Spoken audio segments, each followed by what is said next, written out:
Então, pessoal, bom dia. Hoje vamos discutir um artigo que saiu recentemente sobre...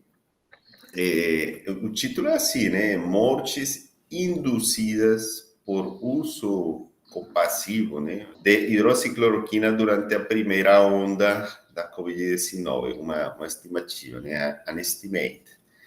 É um artigo que foi publicado este ano, né? Foi divulgado. Eu acho que teve alguma repercussão importante por aí na mídia, as pessoas começaram a comentar. É um estudo que não aparece explicitamente o desenho, né? Mas discutindo com a Tatiane, né? Tem cara de ser mais um estudo ecológico, né? Porque levanta algumas informações de alguns países e faz algumas contas com alguns pressupostos, né? Eu achei bem legal a gente revisar esse artigo, porque está relacionado, né, com a linha de pesquisa na qual a Tatiane inseriu seu doutorado. Então, eu quero agradecer a Tatiane por preparar hoje esta apresentação. Bom, Tatiane, fique à vontade. Obrigada, professor. Eu que agradeço aí pela oportunidade de discutir esse artigo com grupos. Então, o professor já falou um pouquinho, né, desse artigo, que foi um artigo divulgado, né, no começo desse ano, que teve realmente grande repercussão na mídia, né?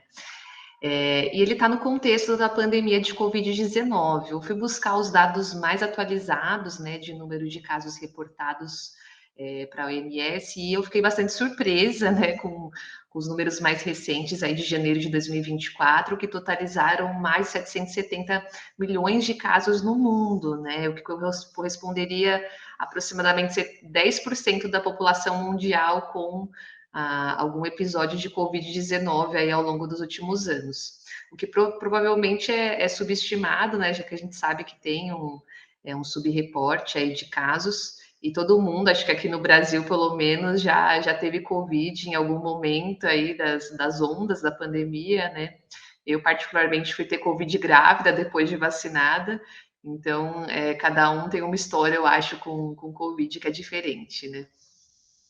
E aí, quando a gente vai ver os óbitos, é realmente muito triste a gente topar com esse número aí de 7 milhões de óbitos, dados atualizados de janeiro de 24.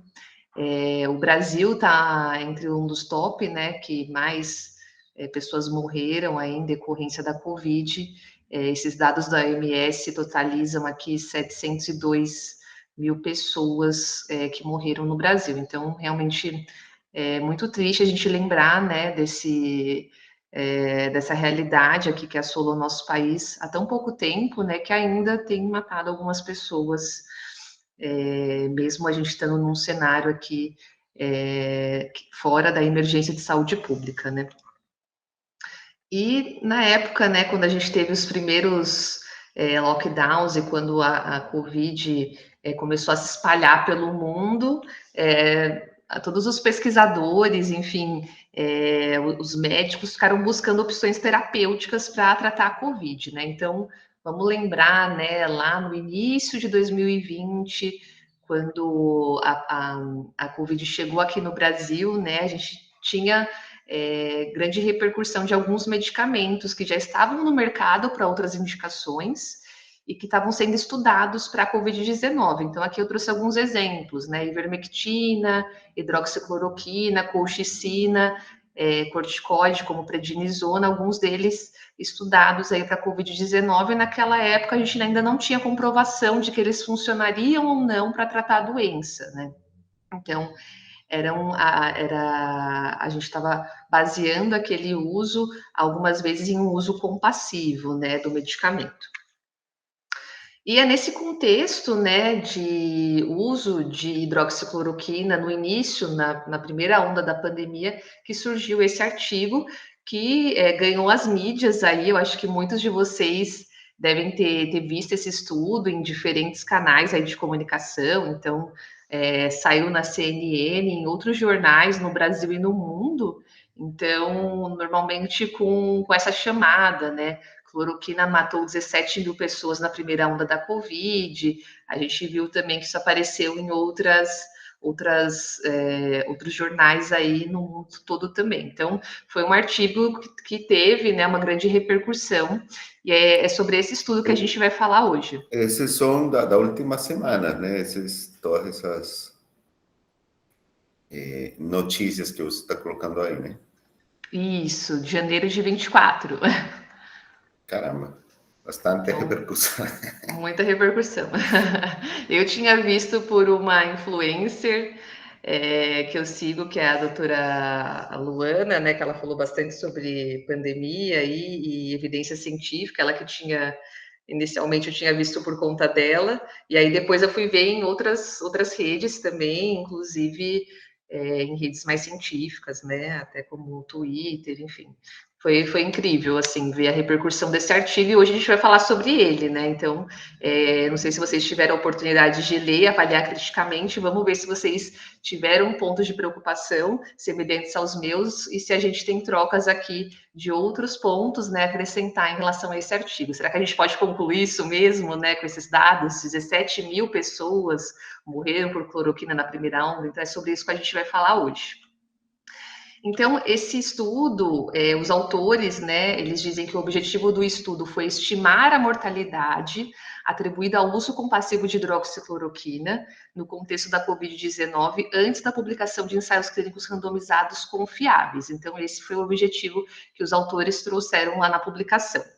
E aí a minha apresentação vai ser quase que uma discussão com vocês de problemáticas que eu tive ao ler o estudo, né? Então, como que eu normalmente avalio, né, criticamente uma evidência e como que algumas dúvidas vão surgindo ao longo do caminho para a gente responder. Então, eu vou construindo isso com vocês ao longo da apresentação aqui. Então, primeiro eu fiquei pensando, né, como que eles coletaram esses dados, né? Será que eles coletaram dados dos pacientes ou eles usaram dados já publicados? Então, possivelmente eles usaram dados já publicados, né? Tatiane, Oi, antes de sim. continuar, queria uma coisa importante, né? Este é um cenário acadêmico, mas possivelmente, né, possamos ser consultados em algum momento, né? Então é importante, a gente não tem, bom, pelo menos eu não tenho nenhum conflito de interesse aí, né? Eu não vendo cloroquina, né? Você também não, né? Você Não, não, não. na tua, onde você trabalha não tem nenhum conflito de Não, interesses aí, né? Tá bom. Já, sim. pode continuar. Desculpa a interrupção. Não, imagina.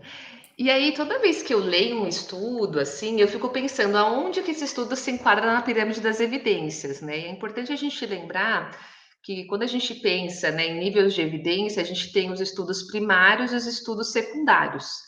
Então, os estudos primários são os estudos que são coletados dados diretamente dos pacientes, né? Então, aqui nessa pirâmide que a gente tem de uma publicação, né, bem conhecida da área de saúde baseada em evidências, a gente tem alguns exemplos, né, de estudos primários, não todos estão aqui, né? Então, séries de caso controle, estudos de corte, ensaio clínico randomizado.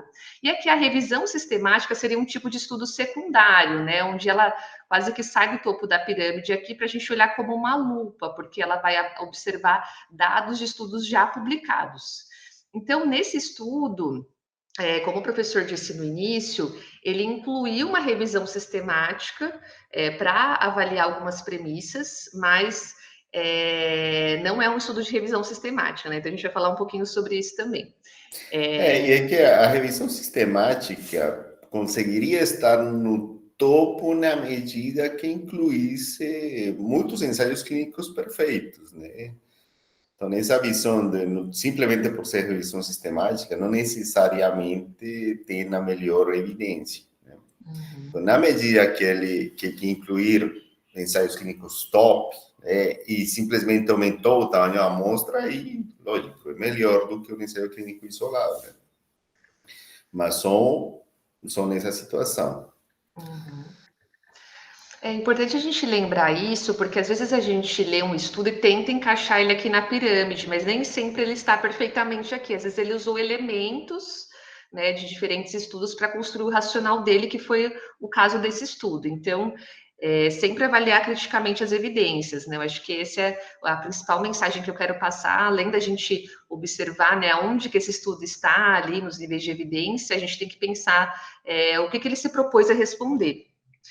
E é por isso eu trouxe essa outra pirâmide aqui só para mostrar para vocês o que eu falei já sobre os estudos primários e os estudos que a gente considera estudos secundários, né? Então, aqui já é outro tipo de pirâmide, mas que traz os mesmos elementos ali, que a gente tem a revisão sistemática e a meta-análise aqui no topo das pirâmides.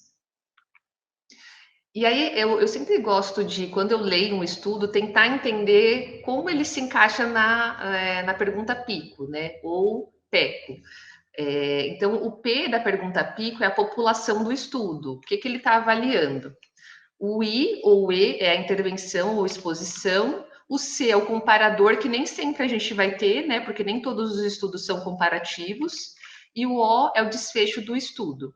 E por fim o D, que é o desenho do estudo. Então, toda vez que eu pego um estudo para ler, eu tento entender onde que ele se encaixa na pergunta pico. E é muito importante lembrar, né, que nem sempre a gente vai conseguir ter todos os elementos da pergunta pico aqui. E eles nem sempre vão fazer sentido perfeitamente, até como é o caso desse estudo.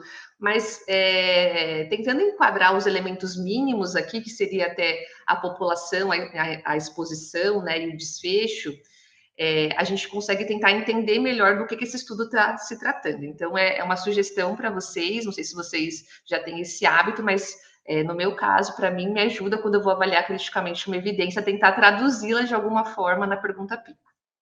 Então, esse estudo, a população dele foi de pacientes hospitalizados por Covid, entre março de 20 até julho de 2020. Então, ele usou os dados, né? A gente vai falar mais para frente um pouco de metodologia, mas ele pegou esses dados de plataformas, né? Que já tem esses dados reportados de diferentes países, então, bases de dados. E ele também avaliou a prevalência que seria de uso de hidroxicloroquina a partir de uma revisão sistemática. Então, é por isso que eu falei que ele traz elementos de revisão sistemática, mas ele não é um estudo de revisão sistemática. Aqui a exposição foram os expostos à hidroxicloroquina, então todos que estavam hospitalizados, ele fez uma estimativa para aqueles que estavam expostos. O comparador, nesse caso, não se aplica, o C. E o desfecho, o que ele quis avaliar nesse estudo? Ele quis avaliar um número estimado de mortes em excesso entre os pacientes hospitalizados por Covid-19 durante a primeira onda da pandemia. Isso atribuível aí ao uso de hidroxicloroquina no mundo todo. Então, esse foi o objetivo do estudo. E aí, discutindo um pouco com o professor, a gente acha que esse estudo pode ser classificado como estudo ecológico, já que ele usou grandes bases de dados, dados populacionais, e para fazer algumas premissas, ele fez uma revisão sistemática de estudos observacionais. Eu vou falar um pouquinho sobre isso também. Então, quais foram os métodos desse estudo? Para buscar a proporção de pacientes que usavam hidroxicloroquina durante aquela primeira onda da Covid, em diferentes países, ele fez uma revisão no PubMed. Então, essa revisão usou esses termos chaves, né, que ele trouxe para a gente, coronavírus e alguns sinônimos de coronavírus, e ele usou o termo coorte também para buscar esses estudos. Então, ele diz, né, que ele incluiu nessa revisão estudos multicêntricos com tamanho de estudo acima de 500 pacientes. Eles excluíram estudos que usavam apenas hidroxicloroquina, porque ele queria capturar aqueles estudos onde os pacientes usavam passivamente, né, hidroxicloroquina num contexto hospitalar, tentando talvez traduzir o que ele chamou, né, de uso compassivo. E ele também excluiu estudos que já usavam hidroxicloroquina para outras doenças autoimunes, né? Que a hidroxicloroquina, como você sabe, tem outras indicações, né, aprovadas no Brasil muito antes da pandemia. Ele fez a seleção, extração dos dados sempre por 2 autores, o que a gente sabe que é uma boa prática quando a gente faz uma revisão, né, para evitar o erro humano. E ele coletou essas informações aqui, né? Então, queria dar destaque aqui para 2 informações principais, que é a proporção de mortalidade por todas as causas e o número de pacientes, a proporção de pacientes expostos à hidroxicloroquina, que são os dados principais que ele vai usar aqui para fazer as estimativas dele. Além disso, né, ele também coletou dados de hospitalização por Covid-19. Então, ele menciona lá 4 referências. Uma delas é uma referência que, por mim, eu já conhecia bastante, que consultei algumas vezes esse site durante a pandemia, que é a Our World in Data. É uma iniciativa aqui que trouxe desde o início da pandemia dados bastante atualizados, né, de mortalidade, número de casos e também de hospitalização. Então, uma das bases que ele consultou foi essa, e ele coletou esses dados de março de 20 até julho de 2020, onde ele considerou um ponto de corte, né, já que tinham as publicações de grandes ensaios clínicos. Então, por exemplo, o post de pré-print do Recovery, que é um dos maiores ensaios clínicos que avaliaram na hidroxicloroquina, um estudo do Reino Unido, ele foi postado dia 17 de julho. Apesar da publicação oficial ter sido só em outubro, né, o post dele foi em 17 de julho. E outra premissa que ele usou, e a gente vai discutir bastante isso também, até como uma avaliação crítica aqui do estudo, foi a premissa de que os pacientes que usaram hidroxicloroquina, eles teriam uma chance 11% maior de morrer do que os pacientes que não usaram, que fizeram o uso do padrão de tratamento. Isso com base numa revisão sistemática publicada na Nature Communication, em abril de 2021. Essa revisão incluiu estudos, né, publicados que tinham recrutamento até junho de 2020. E quando a gente vai ver, né, o resultado da revisão, o forest plot, o odds ratio aqui, eu trouxe aumentado para vocês porque está pequeno, ficou de 1,11 com intervalo de confiança entre 1,02 a 1,20. Então, intervalo de confiança 95%. Só para lembrar, então, incluiu estudos que tinham incluído recrutamento até 1º de junho de 2020. Sim, foi rápido, né? Essa revisão aconteceu bem precocemente. Uhum. Tá. Até depois, professor, que a gente conversou, eu fui revisitar de novo o artigo e ver quando que foi, se o recrutamento tinha sido só até, se a inclusão dos estudos publicados tinha sido só até junho também de 2020. O que eu vi aqui é que eles incluíram estudos nas plataformas de pré-print até junho e estudos publicados até outubro de 20. Então, é só adicionando essa informação aqui, que é aquele dado inicial. Ótimo, obrigado. Tá? E aí, essa revisão mostrou que havia um aumento de risco de mortalidade quando a gente observa puramente, né, esse odds ratio aqui de, digamos assim, né, uma chance aumentada, porque o odds ratio, diferente do risco relativo, ele está observando a chance, né, de você ter ou não o evento, que é o odds. Então, teria esse aumento, né, da chance de apresentar morte no grupo exposto de 11%, em relação ao não exposto. Depois eu vou falar um pouquinho mais sobre as possíveis limitações, tá, daquele odds ratio, mas continuando aqui a metodologia do estudo, ele trouxe essa fórmula que ele usou para calcular o número de mortes, que particularmente quando eu olhei para ela eu não consegui entender bem, eu tive que depois ir construindo os cálculos aqui na mão para tentar entender. Então, eles basicamente estimaram, né, o número de mortes de pacientes hospitalizados e que estavam usando hidroxicloroquina.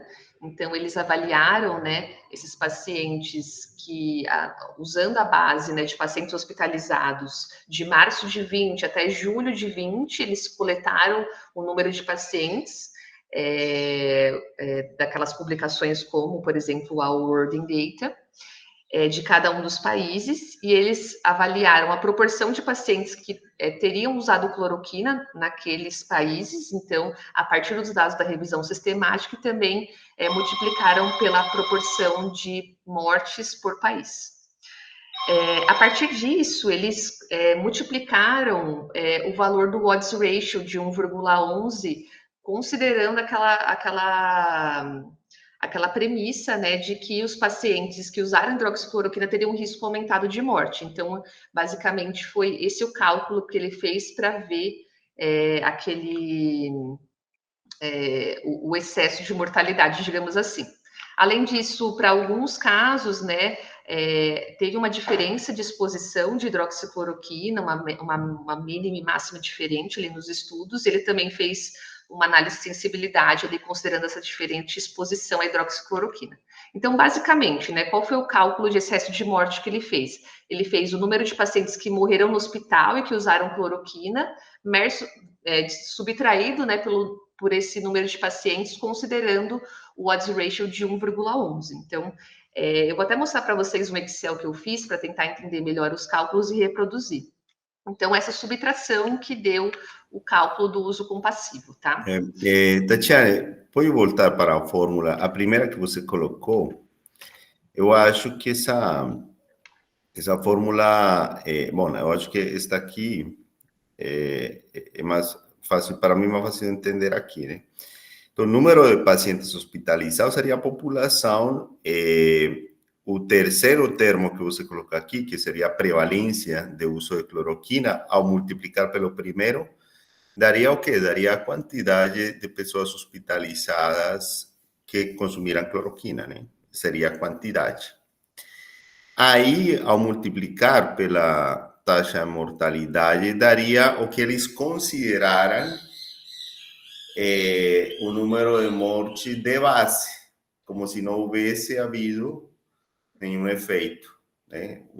Quando multiplicam pelo segundo termo, aí daria a quantidade de mortes se não houvesse efeito da cloroquina. E ao multiplicar pela medida de associação que eles utilizaram no odds ratio, aí eles pretendiam ter a quantidade de mortes nos pacientes hospitalizados que consumiram cloroquina. Essa foi a pretensão, né, dos autores. E depois comparar isso com um risco de base, que seria a mortalidade, que eles consideravam a mortalidade geral como um risco de base, não foi? Uhum, excelente. Até, professor, me permite, vocês estão vendo aqui minha tela? Sim. Só para a gente entender aqui no Excel, basicamente, o que ele fez, por exemplo, nesse primeiro estudo, nesse primeiro país aqui, o país é a Bélgica, né? Então, o número de pacientes hospitalizados pelas bases de dados foi 19 mil, né? Quando a gente vai ver a revisão sistemática, que é a taxa de prescrição de hidroxicloroquina, que é basicamente da revisão sistemática, ele tem a taxa seria de 51%. Então, a gente multiplica isso por isso e dá a calculado dos pacientes que são hospitalizados com hidroxicloroquina, que dá 10 mil, é igualzinho a tabela deles do artigo, tá? A taxa de mortalidade foi obtida também da revisão sistemática, que é a partir dos estudos. Então, por exemplo, essa taxa de mortalidade aqui, no cenário base, né, foi obtida de um estudo da Bélgica, que foi de 21,8%. Então, quando eu multiplico hospitalizados com hidroxicloroquina versus a mortalidade, eu tenho esse dado aqui, ó, E3 versus F3, né, que é o dado de pacientes que morreram que usaram hidroxicloroquina. O número incremental de pacientes que morreram, né, considerando o risco aumentado de morte, que é o odds ratio de 1,11, é esse aqui, onde ele multiplicaria, né, esse pool de hospitalizados versus a mortalidade versus 1,11, sugerindo, né, que teria um risco aumentado de morte, que aí daria esse número de 2.424. Então, a subtração dos dois, né, dá 240. Então, ele fez isso para todos os países que ele obteve dado, né, a partir da revisão sistemática. Então, quando a gente vai somar a diferença aqui de incremento de morte, né, daria em torno de 17 mil, que é aquele número que ele reporta no resultado dele, que saiu bastante nas notícias, né, que é essa diferença aqui de mortalidade, considerando, né, a premissa de que a hidroxicloroquina aumentaria o risco de morte. Tatiane, eu talvez vou aproveitar essa tabela agora. Eu sei que talvez você vá comentar sobre essas coisas, mas acho que aqui foi ótimo você ter feito esse exercício aqui. Mas existe aqui dois problemas, né? Eu vejo dois grandes problemas. Um é assumir, por exemplo, que a taxa de mortalidade aí, que é a taxa global, né? Eles pegam essa taxa global como a taxa de base, né? Mas a mortalidade global é o resultado da mortalidade dos expostos e os não expostos. Então, é uma tendência que está intermediária, né? Está entre os que não estão expostos e os que estão expostos. Então, essa conta aí já está superestimando o número de mortes um pouquinho. Essa conta não é tão grave. Agora, o outro problema é que sobre essa mortalidade global, que já são todas as mortes, adicionam um risco multiplicando pelo odds ratio, que sabemos que o odds ratio tende a ser maior do que o risco relativo, que seria a medida mais interessante para fazer essas contas, né? Que tanto se parece o risco relativo vai depender da incidência do evento. Mas a incidência, como foi calculada lá nas meta-análises, a mortalidade era alta, geralmente era mais de 20%. Então, haveria alguma diferença importante, né, nessas medidas de associação. Bom, Tatiana, por favor, continua. Perfeito, professor. E aí, quando a gente vai ver os resultados dele, né? Até a gente já falou um pouquinho. Então, ele obteve 44 estudos, e a partir desses 44 estudos que ele fez aquelas estimativas que a gente falou para vocês. Então, ele apresentou essa tabela 1 aqui, com cada um dos estudos e algumas informações interessantes. E qual o dado principal? A exposição à hidroxicloroquina, que ela é heterogênea, né? Então, ela varia de 16% a 84%, e também o dado de mortalidade por todas as causas, que é o que o professor acabou de falar. Então, essas são as duas premissas que eles usaram aqui para fazer os cálculos. E aí, para avaliar a taxa de mortalidade, ele fez, né, uma meta-análise com cada um dos estudos. Então, por exemplo, na Bélgica só tinha um estudo, então a meta-análise deu o resultado daquele estudo. Mas, por exemplo, na França tinham 2 estudos. Aí ele fez uma meta-análise e assim por diante, né, de acordo com a distribuição, a proporção de cada um dos estudos que ele encontrou em cada um dos países, né? Então, essa premissa de taxa de mortalidade levou em conta a busca que ele fez, levou em conta, né, o pool de evidências que ele tinha ali para cada um dos países. Então, esses foram os resultados dele. Se vocês forem ver aqui, os resultados que eu apresentei ali no Excel, eu nem vou falar sobre ele agora. A gente fez esse recálculo que eu posso mandar para vocês depois. E ele também fez uma análise de sensibilidade aqui, mudando a premissa de taxa de mortalidade. Então, ele usou também uma premissa de outra referência, né? Então, aqui ele traz as referências de cada um dos países para ver se os resultados iam mudar pouco ou não. Então, alguns pontos de atenção aqui, alguns o professor já falou, né, em relação à mortalidade, também ao odds ratio. Eu gosto sempre, eu sempre me chama a atenção os pontos relacionados à revisão sistemática, que é a minha área de expertise maior aqui. Então, quando ele fala que fez a revisão sistemática, em primeiro lugar, ele fez uma revisão apenas no PubMed, né, e quem lembra das aulas que participou da iniciação científica, a gente sabe que uma revisão sistemática, ela tem que ter, no mínimo, né, as bases do Medline, por meio do PubMed, o Embase e a Cochrane. Então, a gente sabe que uma revisão sistemática ampla tem que usar outras bases de dados. Eventualmente, pode ser uma limitação ele ter usado esse filtro como termo de busca, né, de coorte, porque não necessariamente os estudos que ele capturou eram de coorte, a maioria eram estudos também não comparativos, quando a gente vai ver, eram estudos, a maioria de prognóstico, né, então nem eram estudos de coorte. Isso pode limitar também os estudos que ele encontrou para fazer as premissas, né? Eventualmente, o uso compassivo de hidroxicloroquina pode ser difícil de ser capturado, né?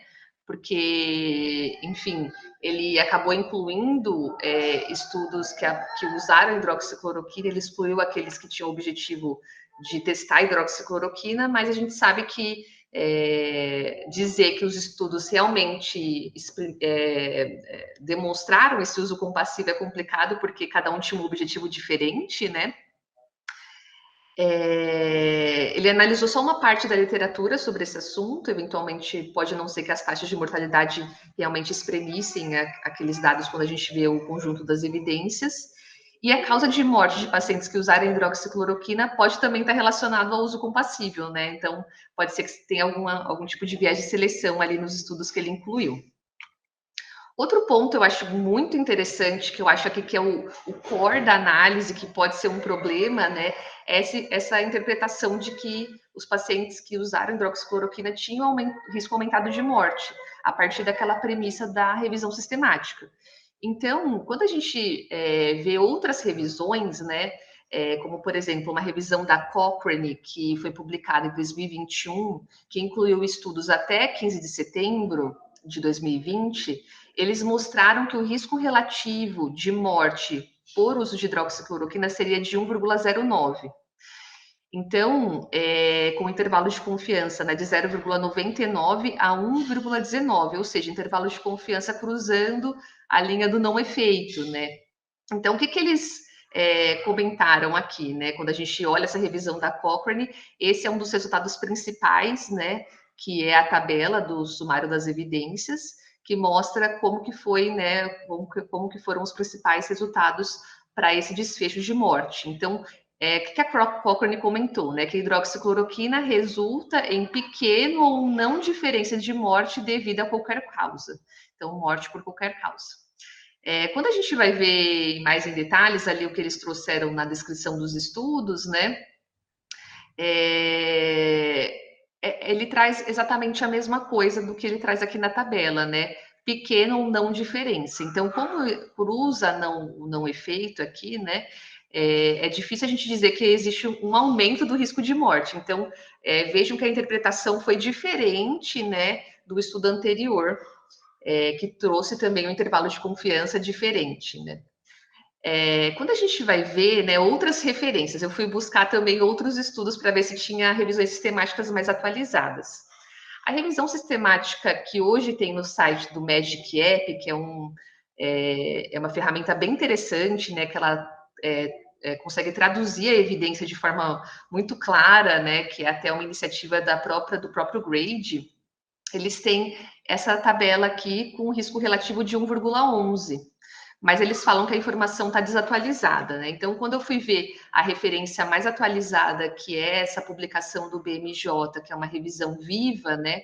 Ele traz um risco relativo, um odds ratio aqui de 1,08. Então, na revisão mais atualizada, que é essa daqui do BMJ, que é uma revisão viva, né? Ou seja, uma revisão que está periodicamente, né, em alteração devido a novos estudos publicados, essa é a última observação deles aqui. Então, odds ratio de 1,08 com moderada certeza da evidência. E aí, a gente também tinha feito um exercício, recentemente a gente postou no pré-print um estudo, que é uma parte, né, da minha tese, que também foi submetido essa semana aí para uma revista. E a gente também fez esse exercício, né, de fazer um forest plot das últimas evidências, né, de ensaios clínicos randomizados que avaliaram mortalidade. E o nosso forest plot, ele encontrou, né, um risco relativo de 1,08, com intervalo de confiança de 0,99 a 1,17. Então, não era o objetivo principal do nosso estudo avaliar isso, já que já tem revisões publicadas, né, mas a gente acabou trazendo isso até no material suplementar para adicionar valor aqui aos estudos que a gente tinha incluído na nossa revisão. Então, também os nossos dados aqui com estudos até dezembro de 2021 foram bem parecidos, né, com essas duas revisões aqui. Então, se distanciando um pouquinho, né, do que a gente viu ali na publicação que eles usaram como premissa. Então, eu acho que fica como reflexão, será que o odds ratio, nesse caso, foi a melhor medida para avaliar, já que normalmente o odds ratio, ele leva em conta o odds, né, que é uma medida que normalmente superestima, né, o tamanho de efeito, é uma pergunta, e será que eles usaram a melhor referência para avaliar a mortalidade, sendo que fazendo uma revisão aqui dos estudos publicados e até observando a nosso próprio achado aqui até dezembro de 21, o risco relativo aqui foi de 1,808, né, com intervalo de confiança passando o não efeito, que, na minha opinião, não atribuiria um risco aumentado de mortalidade, sim uma não diferença entre o grupo exposto e não exposto. Então, esse é o ponto aqui de atenção e de discussão que eu queria colocar. Agradeço aí a colaboração de vocês e deixo aqui, né, uma reflexão só sobre a importância da gente fazer pesquisa sobre a pesquisa, né? Então, a minha linha de pesquisa hoje é basicamente, né, estudar as limitações metodológicas de estudos já publicados, né, nessa temática especificamente de hidroxicloroquina. Então, está dentro desse contexto de metapesquisa, né? Então, é interessante quando a gente volta, né, nos métodos dos estudos e tenta avaliar, né, o quanto que a gente está conseguindo responder determinadas perguntas de pesquisa. Nesse caso, perguntas que são muito importantes num contexto de emergência sanitária. É isso, gente. Obrigada. Estamos abertos para as discussões aqui. Excelente, Tatiane, muito boa apresentação, muito interessante. Acho que você colocou bem claro, né, a principal incerteza, o questionamento, né, a metodologia da pesquisa. Assim, claro para mim, eu acho que para a comunidade científica, está claro que não existe uma indicação para administrar cloroquina nessa população. Isso está claro, faz tempo isso está claro.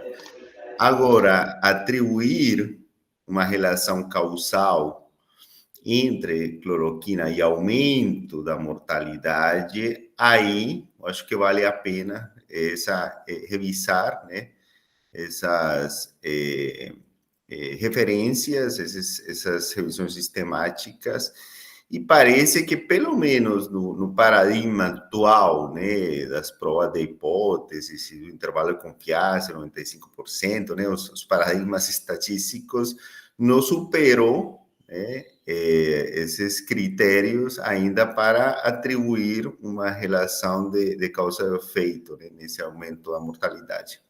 Mas, mesmo assumindo que é provável, né, existe essa possibilidade de aumento da mortalidade nessa população, eu não teria utilizado o odds ratio para fazer essas contas, né?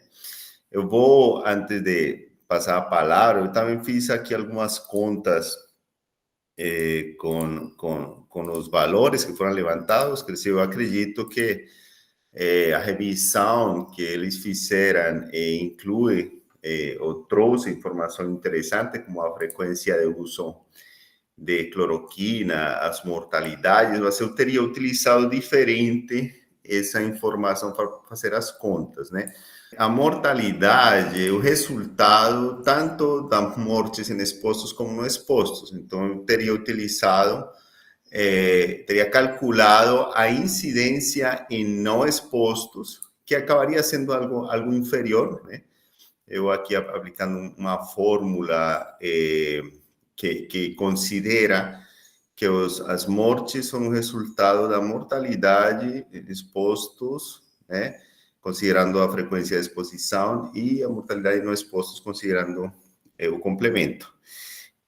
E aí, o número de mortes em pacientes que consumiram cloroquina, aí se utilizaria essa medida de associação, multiplicaria essa incidência de base pelo risco relativo, mas o risco relativo não seria igual ao odds ratio. Eu coloquei aqui 1,09 com base na revisão da Cochrane, mas pode ser inferior, né, considerando a atualização do BMJ. Se o odds ratio for 1,08, o risco relativo vai ser ainda menor, né?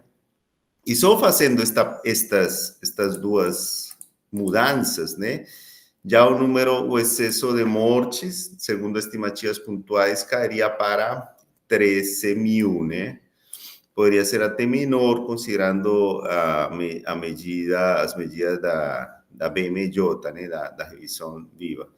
E como o intervalo de confiança ainda, né, não supera o valor nulo, poderia até ser negativo, né? Então, realmente, a gente não pode descartar totalmente que não exista nenhuma associação. Lógico que a incerteza é tão alta que poderia até ser mais o número de mortes, né? Mas a gente não pode descartar ausência de efeito com a evidência atual, eu acho, né?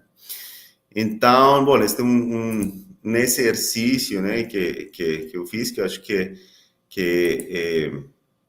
é importante considerar isso, né, que antes de quantificar o número de mortes, a gente tem que considerar se mesmo existe uma evidência suficiente, né, para atribuir essa relação de causa e efeito, né? Tem mãos levantadas aqui, Isaac e depois Adriano. Bom dia, galera, tudo bom?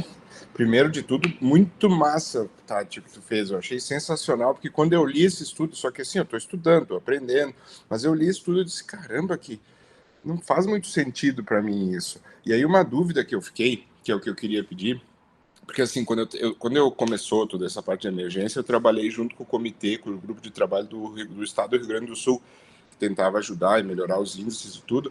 E uma coisa que a gente fez foi assim, foi tentar entender a letalidade hospitalar da Covid-19, porque que ela tinha uns valores absurdos. Lá no Rio Grande do Sul, a gente chegou a 30, 40% de todo mundo que entrava no hospital, 60% de todo mundo que chegava na UTI, e 80% de quem era entubado acabava morrendo. Era um negócio, daí nós começamos a tentar fazer isso ao longo do tempo, e o que a gente achou? Que a ocupação hospitalar, quando chegava num certo nível, aquilo surtava, assim, a letalidade hospitalar, ela ia indo assim, quando a ocupação da UTI chegava lá 80%, 85%, isso dava significado. A gente não estudou, não publicou, nada disso, foi só ali para entender. Mas o que acontecia? Dava uma sensação de que chegava num certo ponto, eu não tinha mais como atender direito.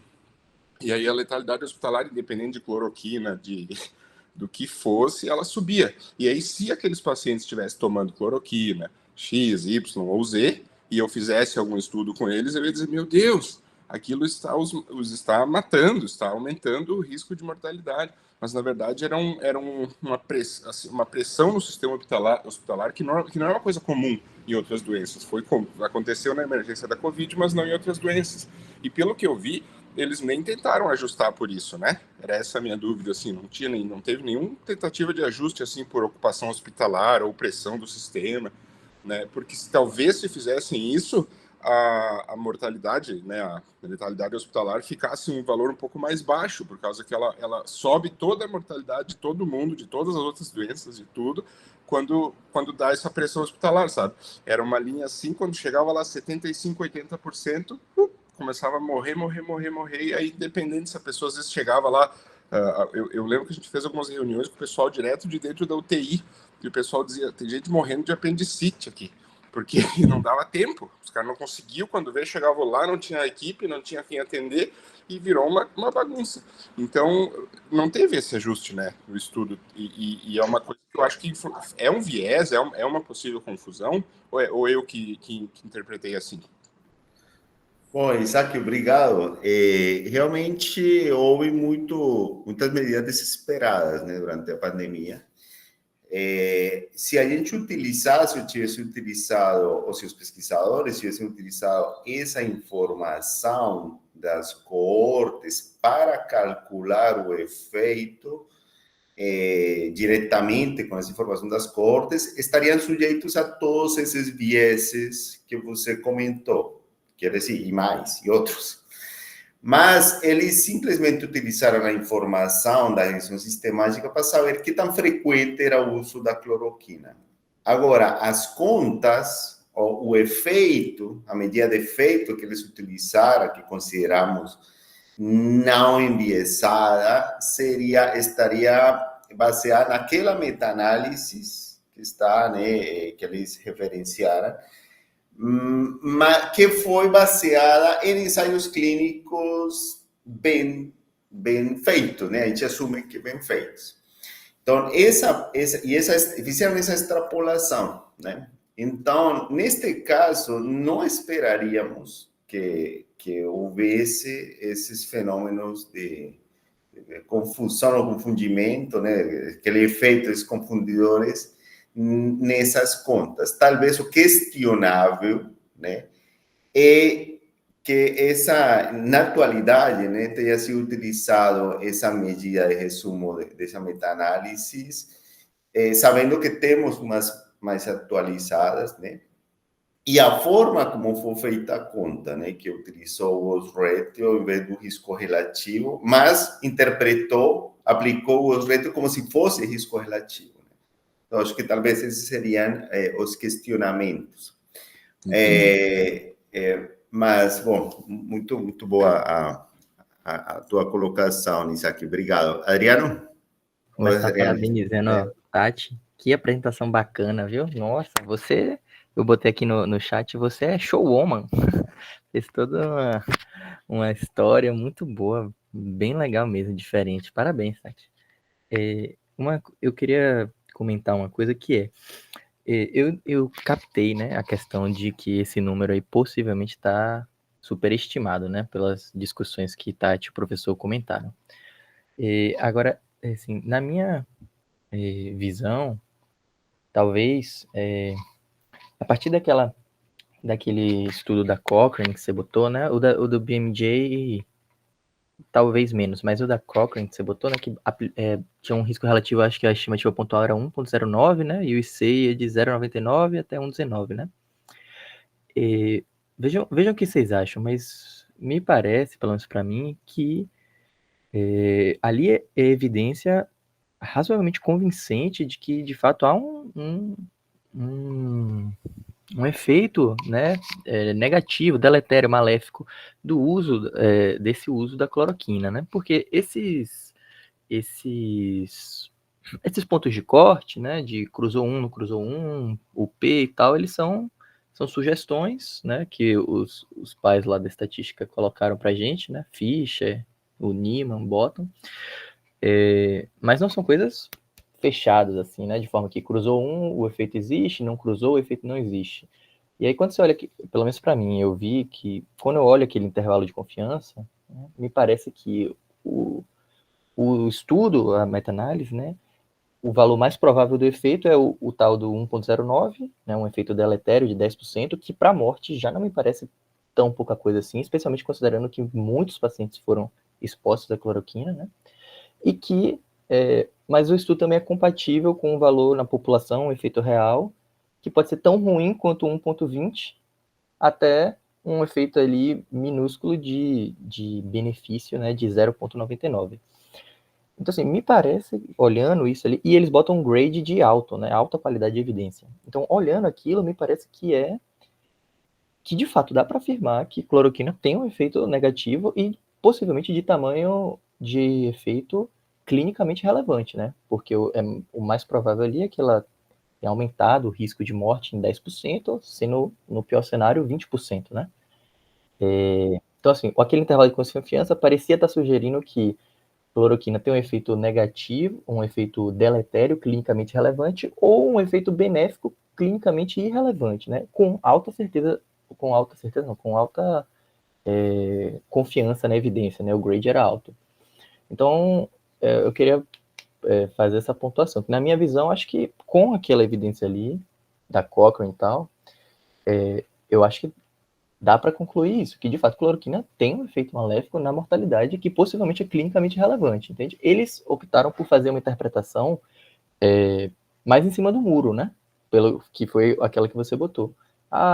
Talvez não tenha efeito e talvez de efeito pequeno, né? Mas eu, olhando o intervalo de confiança e com as leituras que a gente fez até agora, eu faria uma interpretação um pouco diferente do que a Cochrane optou e tal. O que vocês acham? Bom, Adriano, eu acho tua colocação perfeitamente pertinente. De fato, eu concordo em que a gente tem que interpretar, né, com precaução o intervalo de confiança. O ponto de corte que geralmente se coloca é 0,05, né, e o uso do intervalo de confiança é 95%, realmente é algo arbitrário, né? como mencionei, né, o paradigma estatístico, né, atual, né? E sim, é provável, talvez o efeito mais provável seja acima do valor nulo, né? A única coisa que eu comentaria é que, pelo fato do intervalo de confiança, às vezes, se estiver abaixo da unidade, isso abriria a possibilidade de questionamentos, de que, com base nesse paradigma, né, não deu, né, uma associação estatisticamente significativa, mas é bem provável que o efeito esteja acima da unidade, né? Aí, talvez, né, é importante considerar qual é o melhor valor, né, o melhor valor para orientar essas contas. E aí está aquele outro estudo, aquela outra revisão mais atualizada de BMJ, que dá uns ratio ainda inferior, que se você transformar em risco relativo, daria algo ainda inferior, né? Então, assim, se você me pergunta o que eu acho que tem um efeito negativo, talvez, mas talvez é menor do que o estimado. E também eu não falaria que foi totalmente descartado o valor nulo, né? Mas eu acho bastante importante a tua colocação, porque realmente muitas vezes os profissionais da saúde têm que saber interpretar a medida de associação, não ficar presos a se é ou não é significativo, sem considerar o espectro, né, o intervalo de valores possíveis que teria essa medida de associação, que poderia ser, de fato, até superior a essa estimativa pontual, como você comentou, né? Pelo intervalo de confiança, não apenas vai para baixo, também vai para cima, né? Também pode ser até maior. Então, é muito importante saber estimar não apenas a medida pontual, mas o intervalo, né? E é o que se promove realmente. Não simplesmente dividir em significativo e não significativo, sino também, né? Também interpretar a escala de valores ou o intervalo de valores no qual poderia estar a verdadeira medida de efeito. Muito obrigado, Ariana. Ótimo. Andrea? Oi, pessoal, bom dia. Andrea? Eu fiquei pensando no que o Isaac e Adriano trouxeram. Eu acho que concordo nessa questão. Assim, eu fiquei pensando no que Isaac trouxe, no sentido de, assim, o artigo, ele pegou os dados antes da evidência de que a cloroquina era maléfica. Eu fiquei pensando, se a saturação das UTIs aumentava na mortalidade por si, eu fiquei pensando, tipo, qual era a perspectiva de um profissional que nesses momentos dava, né, se recomendava dar cloroquina, então, talvez qual era a percepção dele, ou qual era, no sentido de tratar um paciente que falava, não, eu já estou tomando cloroquina, estou tomando medicamento, e que nesse momento, do ponto de corte do estudo, não tinha evidência de que era maléfico. Então, talvez a pessoa, não sei qual, tipo assim, fiquei pensando se talvez faziam um tratamento extra, ou talvez esse paciente ficava um pouco menos cuidado, com menos cuidado, porque o profissional pensava, ele já está em tratamento, talvez a sobrevivência dele seja melhor. Sim, porque a evidência dele era assim nesse momento. E outra questão que eu fiquei pensando é sobre essa revisão que fica atualizando, não sei, o fato da gente já reconhecer que existe um efeito maléfico, se isso não vai diluindo nessa revisão, porque vamos ter cada vez menos pacientes tratados com esses medicamentos. Então, não sei se a mortalidade nessa revisão vai diminuindo, exatamente porque também o uso da cloroquina diminuiu. Não sei qual seria. Fiquei pensando assim, porque a Cochrane é mais antiga e a nova mostrou uma evidência mais para baixo. Não sei se tem sentido, professor, fiquei com essa dúvida. Bom, obrigado, Andrea. Eu entendo que aquela revisão viva, né, da BMJ obtém essa estimativa apenas em ensaios clínicos, né? Eu acho sim. Então, a Talvez não gente teria esse efeito de usar menos ou mais, né, nesse contexto do estudo clínico, eu acho. Então, eu esperaria que essa simplesmente acabe de incluir aqueles que já começaram, né? Hoje em dia, não haveria nenhuma justificativa para iniciar um ensaio clínico com cloroquina nesses pacientes. Nenhuma justificativa. Quer dizer, eu acho que uma coisa que realmente podemos descartar é o benefício desse medicamento. Isso eu acho que está totalmente descartado.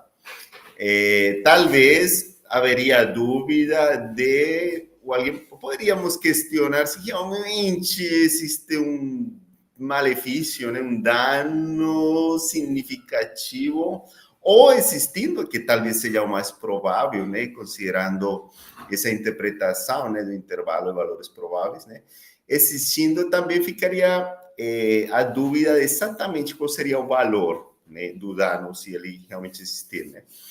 Haveria essa incerteza porque o intervalo é grande, o intervalo de confiança, né? Essa incerteza é grande. Mas, e não haveria nenhuma justificativa para fazer um estudo ou trazer mais evidência para quantificar o dano. Isso seria antiético, né? Acho que não tem nenhuma justificativa para fazer mais estudos. Também não haveria nenhuma justificativa para indicar como terapia, né? Acho que esse seria meu comentário. Mas eu acreditaria que essa revisão de BMJ apenas inclui ensaios clínicos e eu acho que não deveria afetar-se, a gente esperaria, né, que não se afete a validade dos estudos posteriores. Adriano?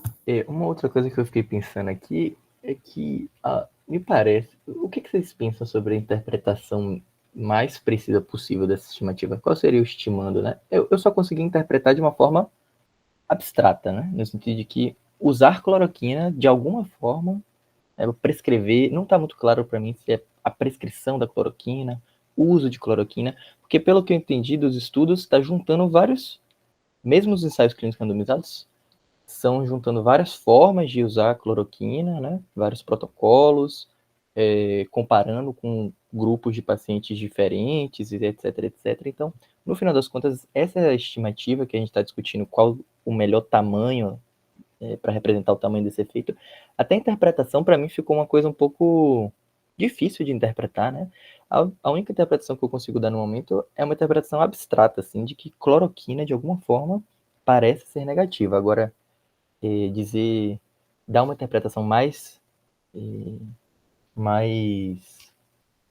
esmiuçada, né? Fazer ter uma clareza do estimando que essa estimativa está representando, eu achei difícil. Não sei se é útil também, mas como exercício mental assim, eu fiquei pensando que não tem muita solução. O que vocês acham? Tem como dar uma interpretação assim, esse valor significa cloroquina usada assim, assim, assado? O que vocês acham? Não sei se eu me fiz claro também, desculpa. Tatiana, quer responder? Eu acho, assim, as revisões sistemáticas, qual que é a impressão que eu tenho? Exatamente isso que você falou, tem diferentes populações, né? Então, a gente não tem todo mundo na revisão usando a mesma dose de cloroquina, às vezes nem pelo mesmo tempo, né? Então, o resultado é com base num contexto também quase que de mundo real, né? Onde, às vezes, cada centro usava de um jeito, então... realmente, eu super concordo com todas as suas reflexões até agora, Adriano. Eu acho que é bem tricky a questão mesmo do não efeito, considerando, né, as premissas, né, do 95% do intervalo de confiança, que a Cochrane, eu concordo com você, normalmente se posiciona de forma bem conservadora sempre, isso é uma máxima, assim, todas as revisões que você vai ver da Cochrane, dificilmente ele vai falar use ou não use, né, eles são sempre bem conservadores. Mas, assim, do ponto de vista desse estudo, eu achei que usar uma revisão, de certa forma, desatualizada e que está quantificando aquilo daquela forma, eu acho que não captura as incertezas, né, desse número. E, assim, dizer que é uso compassivo também, para mim, foi bem difícil, assim, interpretar isso da forma como eles trouxeram nos resultados, porque, em primeiro lugar, que eles estão pegando evidências que pode não representar a totalidade pelos problemas que, na minha opinião, existem na revisão que eles levantaram, né? Então, já começa por aí. E como que ele vai dizer realmente que todos aqueles pacientes estavam em uso compassivo no contexto daqueles estudos? É difícil a gente capturar isso mesmo lendo criticamente, né? Então, eu acho que as diferentes perguntas, assim, começam de como ele quis caracterizar isso, talvez ele não consiga responder essa pergunta da forma como ele fez. Mas qual que é o número exato ali de danos, se existiu ou não, eu acho que é difícil a gente responder isso. A gente tem que, na verdade, considerar que existe ainda talvez um nível de incerteza, considerando, né, o intervalo de confiança e também a população dos estudos. Com certeza a gente não tem que usar cloroquina, né? Isso já ficou claro, mas se existe ou não, qual que é o nível do dano, que é essa pergunta que você fez especificamente, hoje eu acho que não existe resposta escrita na pedra, como na ciência né? Na ciência a gente dificilmente tem uma probabilidade, né, com base nos estudos, enfim, acho que muitas das respostas que a gente tem na ciência é assim também. Olha, eu acho que este estudo nos traz umas lições, eu vou, assim, minhas conclusões, ou a principal mensagem, é que, bom, sabemos que, eu acho que fica bem claro, que não há indicações para utilizar cloroquina, né, hidroxicloroquina nesta população, né, para tratamento da Covid. Não existe evidência de benefício nenhum. É provável que exista um dano, embora existam alguns questionamentos, a questão da atualização da evidência, a incerteza, a forma como eles calcularam, né, tem alguns questionamentos, mas é de alertar que quando não existe evidência de benefício, existe a possibilidade de causar dano. Acho que, em termos gerais, acho que isso é uma mensagem grande que não aplica não apenas para a Covid, né, mas também para outras doenças. Se não está demonstrado o benefício, pode existir essa possibilidade de expor os pacientes a um risco, não havendo evidência de benefício, depois de haver feito ensaios clínicos, porque já o Recovery, aquele outro... Solidarity, foram publicados bem precocemente, né, durante a pandemia, em outubro, né, de 2020, já estavam publicados e mostraram que, com uma boa precisão, que não havia benefício, né?